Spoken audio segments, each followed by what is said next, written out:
Chicken fry কে কে খেতে চায় তাড়াতাড়ি কমেন্ট করে জানান। চিকেন ফ্রাই কিভাবে বানালাম, সব বেসিক মশলাগুলো দিয়ে দিলাম, গরম মশলা বাদে দিলাম, তারপর একটু টক দই, লবণ, জিঞ্জার গার্লিক পেস্ট, তারপর দিলাম একটু কর্নফ্লাওয়ার, একটু বেসন, সব দিয়ে ভালো সুন্দর করে ম্যারিনেট করে নিলাম। সুন্দরভাবে ম্যারিনেট করে এটাকে আমি ফ্রিজে রেখে দিলাম প্রায় 2 ঘন্টার জন্য।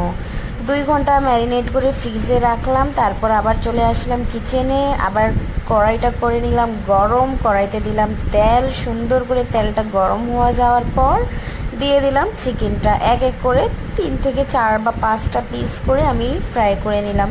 এত সুন্দর করে ফ্রাই হয়েছে, দোকানে যে ফ্রাই পাওয়া যায় সেই চিকেন ফ্রাইতে তো কালার দেয়, আমি কিন্তু কালার দিই নাই, তারপরও এত সুন্দর কালার হয়ে গেছে। আমার হাজব্যান্ড বলতেছিল যে তুমি কি এতে ফুড কালার দিলা?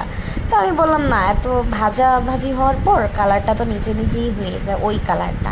আগে একবার আমি কালার দিয়েছিলাম, তখন ফ্রাই করতে গিয়ে আমি কনফিউজ হয়ে গেলাম যে এটা কি ভাজার কালার না এমনি ওই ফুড কালার। তো সেটা না বুঝতে পারতেছিলাম, তো এই কারণে এইবার আমি আর ফুড কালার দিই নাই, সুন্দর করে ভাজাভাজি করে নিলাম।